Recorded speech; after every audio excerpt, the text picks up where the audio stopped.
Bonjour à toutes, bonjour à tous. Tutti Foot, c'est la deuxième. Jean-Baptiste, nos invités, c'est le FC Borgo. Donc aujourd'hui, tu nous les présenteras. On a, je dirais, ce qu'il y a de mieux dans le football corse en termes de niveau, bien sûr, mis à part les deux clubs en Ligue 2. Bonjour à tous, Adrien Rossigne, entraîneur de Borgo, Gary Koulibaly, entraîneur adjoint du FC Borgo. Donc messieurs, alors avant de rentrer dans le détail de votre groupe, vous êtes dans le groupe D de National 3, donnez-nous un peu des nouvelles du club. Je vais le faire exprès, je vais le présenter comme ça, des nouvelles rassurantes. Votre venue est importante puisque le club doit essayer d'arrêter quelque part une certaine hémorragie, puisqu'en 2 années on est descendu de 2 crans. Donc voilà, alors dites-nous un peu quelle est votre mission, allez. Alors notre mission, elle est de repartir d'un bon pied, on va dire d'inverser la spirale qui était jusqu'à présent plus ou moins négative. Aujourd'hui, on nous a demandé à Gary, Jean-Charles et moi de reprendre l'équipe première pour insouffler un nouveau vraiment souffle à l'équipe première. D'accord, vous êtes un tandem d'entraîneurs. Quelle est, je dirais, votre mission? Elle est uniquement sur l'équipe première ou est-ce que vous avez une vision plus large sur l'ensemble du club? Aujourd'hui, moi j'ai coaché 2 ans les 18. Voilà, il y a Jean-Charles qui a rebâti, je dirais, les fondations du club sur le football à 11.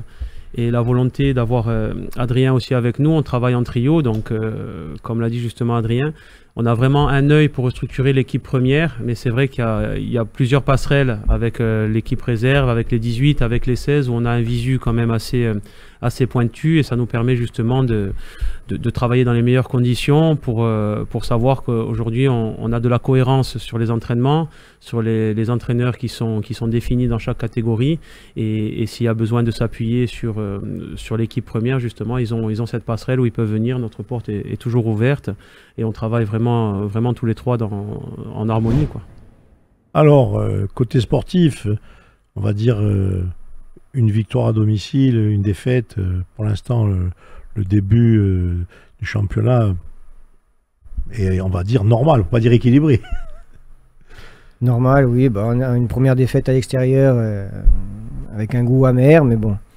Et puis après, une victoire à domicile, tout en sachant que les victoires à domicile sont très importantes. La manière dont on va se comporter chez nous va donner le rythme dans notre championnat. Donc on démarre tranquillement. Donc un démarrage où là aujourd'hui vous êtes 8e. Les 2 autres équipes corse, on sait bien sûr que c'est les réserves de l'ACA qui est en tête avec 2 victoires.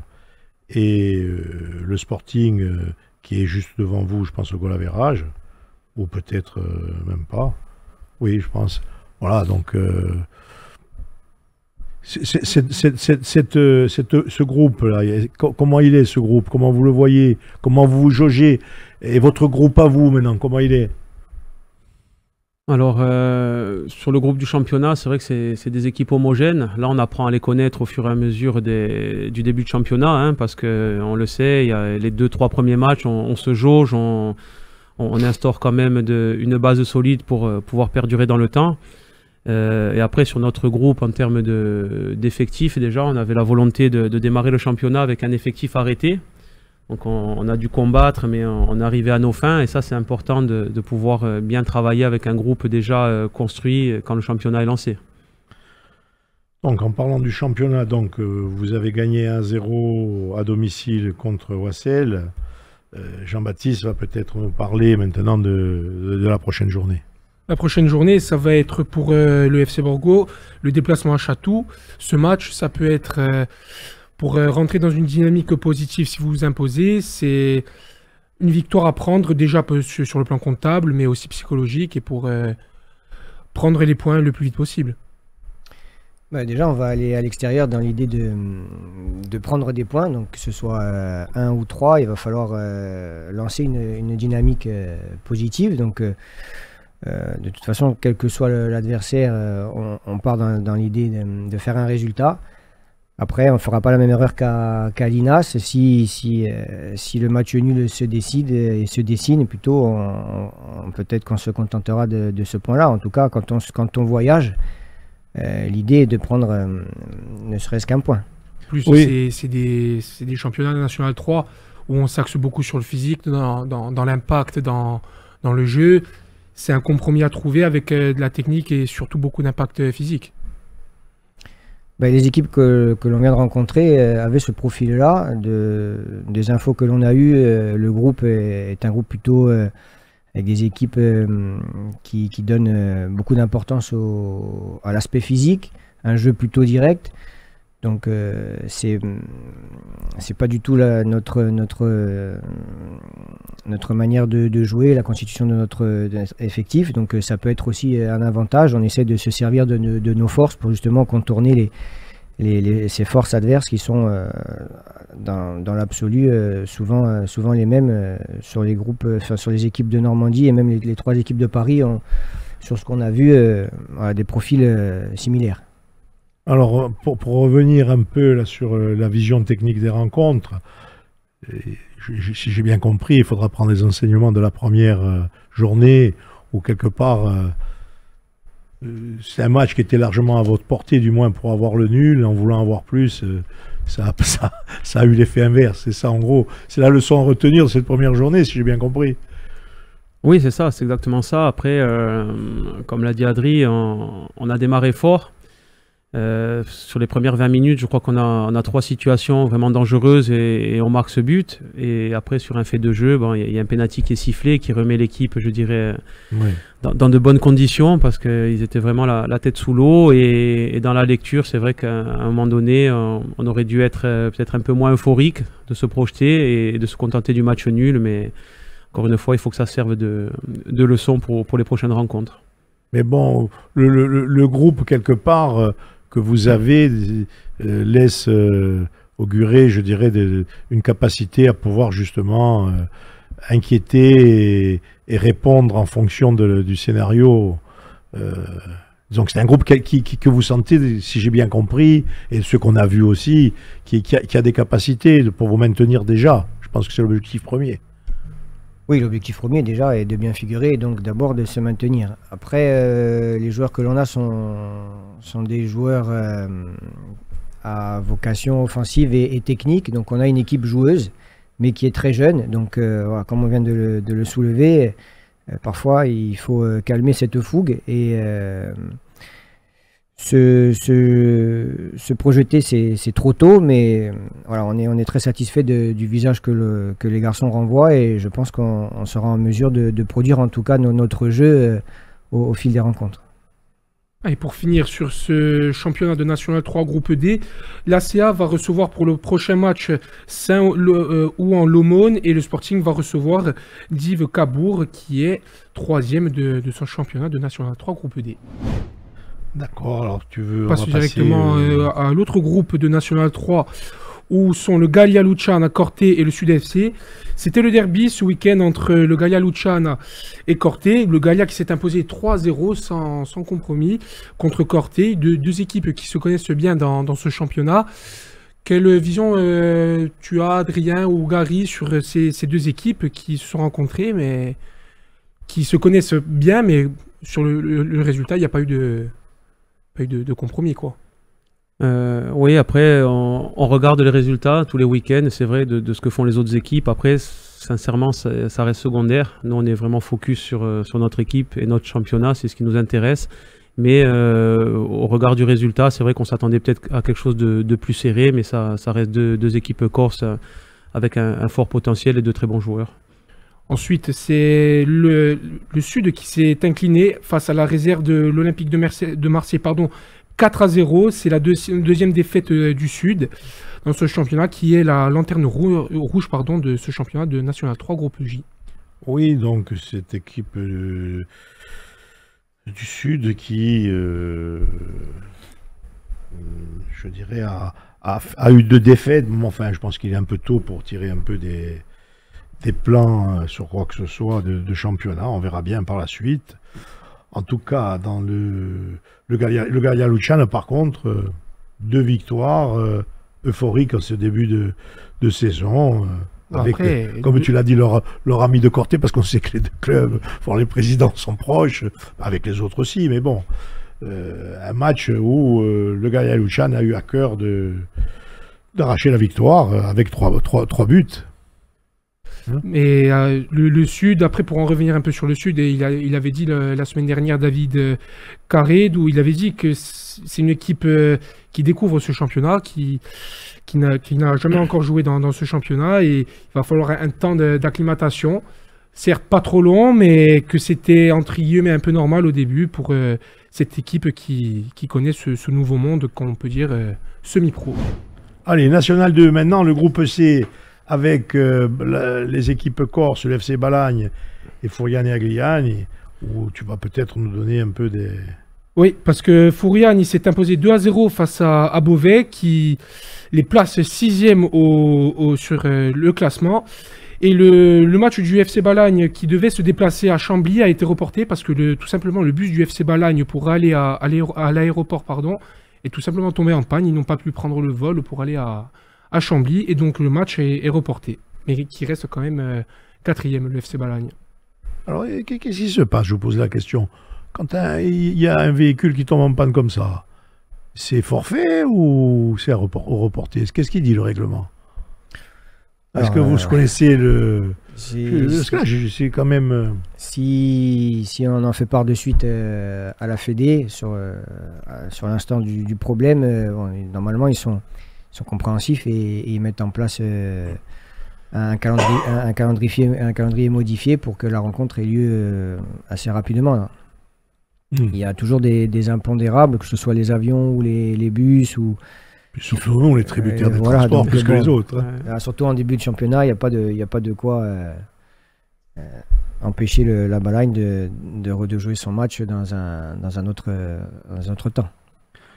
Voilà, donc la prochaine journée, justement, C'est Balagne qui reçoit Waskeal, qui est la lanterne rouge de ce championnat national de groupe C. Et Furiani qui va se déplacer à Fleury. Justement, ce match de Fleury, on a eu l'occasion de revenir sur ce match avec l'entraîneur de Furiani, Romain Paturel, où on va écouter ses impressions sur ce début de championnat et aussi sur ce match qui arrive face à Fleury. Eh ben déjà bonjour.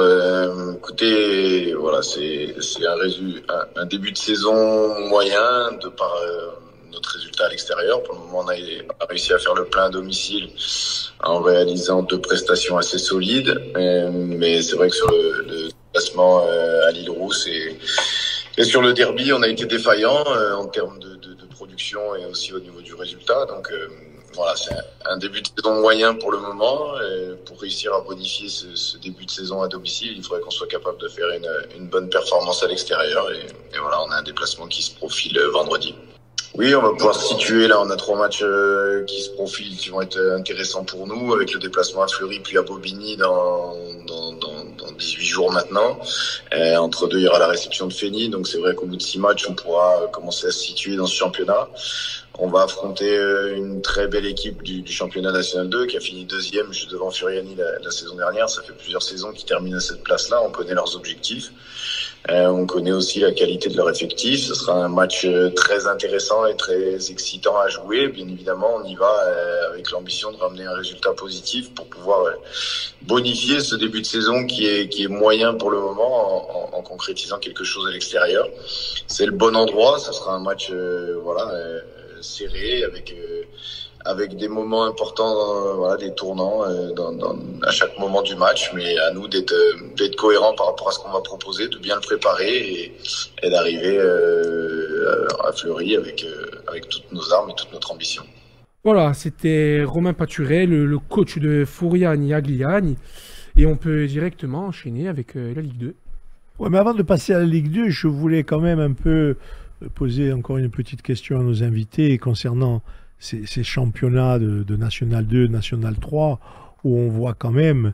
Je vais peut-être te la poser, Gary, à toi qui a une vision professionnelle, je dirais, avec plusieurs cent... Il y a une professionnalisation et, je dirais, une organisation dans tous ces clubs qui est affirmé. On n'est pas loin, je dirais, des clubs de haut niveau. Entre la Ligue 2, peut-être la Ligue 1 et encore, il semblerait qu'en termes d'organisation, il y a la nuance, ça va être les moyens économiques. Oui, tout à fait. Aujourd'hui, chaque club essaie de se professionnaliser avec des entraînements vraiment rigoureux, avec une mise en place très pointue de la préparation physique, de l'aspect tactique. Aujourd'hui, ce qui fait la différence, c'est qu'il y a des clubs de N3, de N2, où il y a des joueurs qui, n'ayant pas le salaire, je dirais, voulu, vont travailler à côté. Et à un moment donné, on doit s'adapter à des horaires d'entraînement pour avoir peut-être un groupe à 100%. On connaît ce problème aujourd'hui. Avec Adri, c'est une réflexion quotidienne d'essayer de bosser avec tous les joueurs à disposition. Mais c'est au-delà, je dirais, de l'aspect économique aussi. Il y a que en Ligue 2, en Ligue 1, c'est le travail du joueur. Donc il doit être tous les jours sur le terrain. Quand c'est semi-pro ou vraiment amateur, on a quand même une gestion de savoir par rapport à un travail d'un joueur, on doit s'adapter aux horaires. Donc Adrien, je vais dire, cet équilibrisme qui est fait, comment vous faites? Vous approfondissez chaque joueur avec son activité. Il y a une discussion permanente avec les employeurs et les différents employeurs directs ou indirects. Est-ce qu'il y a des joueurs qui sont 100% club? Non. Oui. Oui, on a beaucoup de joueurs qui sont disponibles et qui ont... Donc ils sont salariés par le club, uniquement? Oui, qui ont des formes de contrats qui sont c'est quoi la proportion? On va dire 70-80%. Pardon? 70-80%, je pense. Ouais, c'est ça. 80% sont salariés par le club. D'accord. Des formes des contrats proposés qui permettent aux joueurs d'être disponibles pour le club à tout le temps. Et comme l'expliquait Gary, après, on est toujours sans cesse dans une réflexion au quotidien pour que la quasi-totalité du groupe puisse s'entraîner en même temps et tous les jours sur la semaine qu'on a prévue. Donc c'est sûr que ça fait partie des réflexions, mais bon, nous à Borgo, on a quand même cette chance d'avoir un groupe quasiment au complet à chaque séance. Très bien, c'est important de le dire. Bon, Jean-Baptiste, je t'ai coupé pour la Ligue 2. Alors, la Ligue 2, c'est le Sporting qui s'est imposé une nouvelle fois face à Martigues 1-0 sur un but de Clément Rodriguez. Et l'ACA qui s'est imposé aussi face à la lanterne rouge de ce championnat de Ligue 2, qui est 3-2-1. Le Sporting qui se place second de Ligue 2, le Paris FC juste devant, avec son sans faute pour le moment, avec 3 victoires et 9 points. Alors pour en revenir un peu aux différents résultats, l'ACA qui s'est imposé contre la lanterne rouge 3, qui malgré tout, en début de rencontre, puisque 3 c'est le prochain adversaire du Sporting, en début de rencontre, menait 1-0. Et après, ils ont été réduits à 10 et la CA a réussi à inverser la vapeur. Donc, la CA qui a eu comme ça sa première victoire de saison et en même temps, pour le Sporting, pour faire la transition, cette équipe de 3 qui va venir la semaine prochaine. Oui, qui va venir au Sporting le 13 septembre, le vendredi 13 septembre à 20h et l'ACA qui va se déplacer à Laval pour cette 4e journée de Ligue 2. Alors, je me tourne vers vous, je ne pose pas la question à quelqu'un, je la pose à vous deux, je fais exprès. Donc, le Sporting qui, justement, on parlait de structuration à tous les niveaux, le Sporting qui semble avoir pris une bonne option, je dirais, sur le principe de restructuration. Qu'est-ce que vous en pensez, vous de cette évolution du Sporting? Alors ouais, je prends la parole. Oui, vu de l'extérieur, c'est bien. Il y a eu un renouveau à tous les niveaux. On sent que le club a envie d'avancer ensemble. Voilà, tout est carré. Et aujourd'hui, après, il faut continuer à travailler. C'est que la 2e, 3e journée. Comme on le dit, la tendance après, il faut voir au bout de 4-5 rencontres comment sont les équipes, avec quel potentiel. Mais en tout cas, aujourd'hui, on voit que le Sporting a appris de ses erreurs et a l'air de démarrer tambour battant cette saison. Voilà, donc le côté sportif, bien évidemment, c'est pas vous, en tant que coach, tous les deux, qui allez employer les mots, il ne faut pas s'enflammer, c'est évident. Mais en tout cas, un début de saison du Sporting, comme je dis, je sais qu'il y a, n'est plus à piller. Donc 7 points en 3 rencontres, c'est pas mal. Je pense que ça ne nous était pas arrivé depuis un moment, début de saison. Il faut faire en sorte que le Sporting maintenant continue sur sa progression et sur l'impulsion de début de saison. Oui, le Sporting qui montre un tout autre visage, moi je trouve, depuis l'an dernier, qui est plus entreprenant. Et le 11 a été remanié à 70-80%. Hein. Rien qu'en défense, il ne reste plus que Bonner. Après, à Coenson, Guevara et Harris, c'est arrivé cet été, tout comme l'attaque avec Rodriguez, Boutra et Tramogne. Sporting qui comme l'a dit Antonetti dans notre émission, rentre dans un nouveau cycle, et il rentre pas de la plus belle des manières, parce que sinon on serait fait 3 victoires, mais qui commence très bien sa saison avec 7 points en 3 matchs. Oui, un Sporting dans une nouvelle phase qui, je dirais d'une manière simple, qui semble pour l'instant avoir sur cette base une adhésion du groupe, et un groupe que l'on voit à travers les rencontres soudées dans les compartiments, hein, qu'il y ait des changements ou pas, il y a toujours un principe de jeu qui est là. Hein. Adrien, tu voulais dire quelque chose? Non, tout ce qui est dit est plus que vrai. Après, il va leur falloir du temps. De toute Bien façon, sûr. qui dit reconstruction demande forcément un temps. Même s'il démarre très bien, il faudra attendre que les choses se mettent encore mieux en place. Donc, c'est évident que les personnes qui ont été mises en place vont faire un très bon travail. Et ce qu'on voit là est très, très encourageant pour la suite du Sporting. Gary, un dernier mot. Cette structuration sans jeter des jalons sur un avenir, c'est un peu ce qu'attendait le club depuis un moment. Avoir quelqu'un au niveau sportif qui soit capable d'avoir du recul. Après, bien sûr, l'entraîneur, on ne parle pas de la personne, on parle du principe global. Le club qui s'est doté d'une structure, je dirais, à un cran supérieur à ce qu'il y a eu jusqu'à présent. Oui, après, de toute façon, voilà, moi, pour y avoir été en N3, à chaque fois qu'on gravissait un échelon, il fallait restructurer, il fallait trouver quelque chose à mettre en place pour être de plus en plus cohérent. Et il y avait une demande, je pense, depuis 2-3 années, d'avoir quelqu'un qui ait une main forte là-dessus. Aujourd'hui, on a la personne de Freddy Antonetti, je pense qu'ils ne se sont pas trompés là-dessus, et c'est quelqu'un qui a quand même beaucoup de connaissances sur le football, donc il faut leur faire confiance.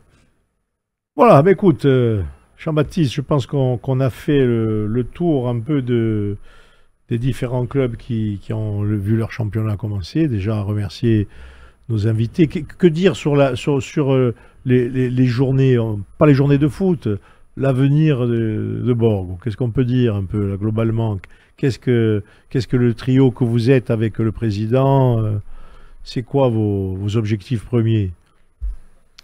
Notre objectif, il est de prendre du plaisir au quotidien. C'est ce qu'on fait actuellement. On espère que notre manière de travailler à tous les trois est bien plus que nous trois, puisqu'on travaille aussi avec les différents éducateurs et entraîneurs qui sont sur les catégories à côté. On espère que les résultats suivront. Gary, cette équipe de Château. Ouais. Qu'est-ce qu'on peut en dire? Non, on ne parle pas trop de l'adversaire, on se concentre sur notre travail et la semaine. On dévoile rien, Voilà. on dévoile rien. Et non, mais comme l'a dit Adri, c'est vrai que voilà, de prendre beaucoup de plaisir, on se régale au quotidien, notre manière de travailler plaît aux joueurs, il y a un groupe qui a adhéré, et on a à cœur de voir une tribune de Borgo remplie. Donc c'est notre mission pour cette année, et viendront les gens dans la tribune que si on propose un football quand même cohérent et qui donne envie qui donne aux gens du plaisir à voir. Allez, du plaisir. En tout cas, c'était un grand plaisir pour nous de vous recevoir. Jean-Baptiste, Tutti Foot, 2e édition, c'est terminé. On va remercier Brice qui nous fait une technique à chaque fois, et vous donner rendez-vous la semaine prochaine en disant que Patrice nous rejoindra la semaine prochaine, et bien sûr, on va se retrouver avant la rencontre de Ligue 2. Et on vous fera la semaine prochaine le point sur les différentes rencontres, Château, FC Borgo et d'autres touristes. Et les championnats régionaux qui reprennent ce week-end. Voilà, exactement. Donc ce sera plus dense et plus complet. Ouais, voilà. Messieurs, encore merci. Merci Jean-Baptiste, merci Brice et tutti foot a settimana che bene. A ringraziarvi.